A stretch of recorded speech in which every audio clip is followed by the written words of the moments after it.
Utah going into Waco. This is an awesome game, actually. It was Was. messy. It was messy, but seeing these backup quarterbacks go at it and just not being able to put drives together. In fact, Bryson Barnes did not finish the game. He did not win the game for Utah. Nate Johnson came in and just ran the ball like Utah should have been doing all game. But Quinn Jackson was hurt for a little bit, so it kind of ruined some of the flow of their drives, like when they were getting going, and he was a little banged up. Uh, so the graphic says +7. This line had moved all the way up to like 8.5 before the game. I stayed away from it from an official pick, but CD and I, for the purposes of this, right, we both pushed, I guess. I had Baylor. I mean, you could argue that Utah was trying to take a knee on the 1 yard line there and going to kick a field goal until he got shoved in the end zone. But yeah, this game still leads me to like, I still like Utah. I still like Utah a lot. This defense is here and they're good. And Cole Bishop, what do we know about Cole Bishop? He just makes plays when you need him to make He's plays. awesome. And he did. And guess what? Utah, they knew their only chance of winning was running the ball. Kyle Whittingham did just that those last couple drives. Didn't worry about time. An 8-minute, 88-yard drive to go tie the game up. And then you get a pick. And then you're just able to put it away like that. That was awesome. Great resilience from Utah there, not being able to put anything together all game, coming out in the fourth quarter. When Cam Rising is back, this will be a good football team. It'll be a balanced football team is the right word, I should say.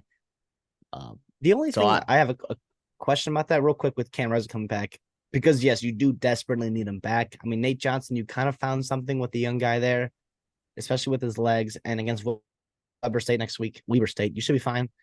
But who's he gonna throw it to? I mean, there's no, Dalton.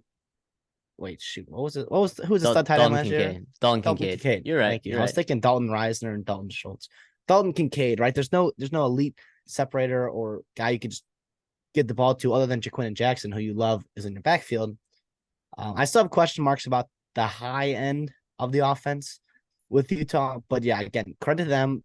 They went 2-0 against Power 5 football teams that are pretty darn talented.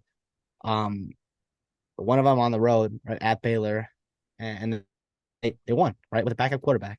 So Kyle Whittingham, I know, is smiling. Right now he played a brutal game, very ugly game, and he loves that for his Utah teams. And yeah, but Baylor's got to get it figured out though, in terms of learning how to win. They need Blake Shapen bad. They need Blake Bad. Shapen probably Bad. more than Utah needs Cam Rising. Sawyer Robertson, made some plays, but he missed a couple throws that would have, either won them or sealed the game. And it's tough. If you're a Baylor fan, you're obviously frustrated. You're 0-2. After last week, I think, you would have loved to have this game, especially when you had a chance to win it for sure.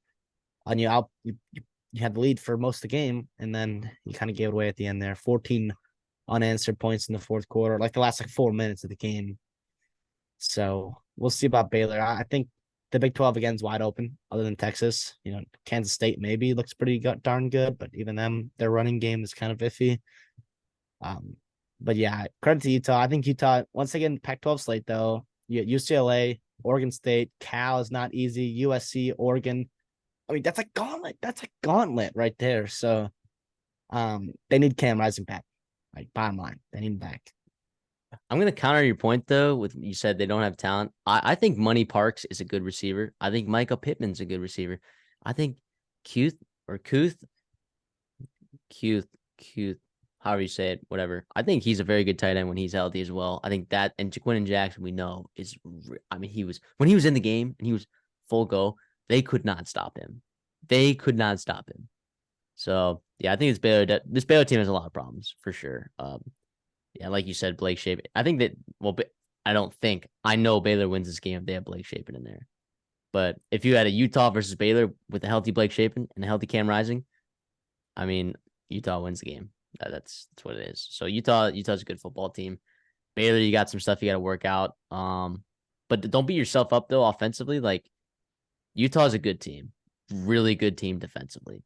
And, I mean, they showed it with Florida last week. I mean, Florida bounced back and had a better week this week. Against McNeese State or something. I mean, at least Graham Mertz looked pretty decent in that game. So, and they were able to run the ball effectively. So this Utah defense just might be really, really good. So don't beat yourself up over it. A lot of stuff open in the Big 12. So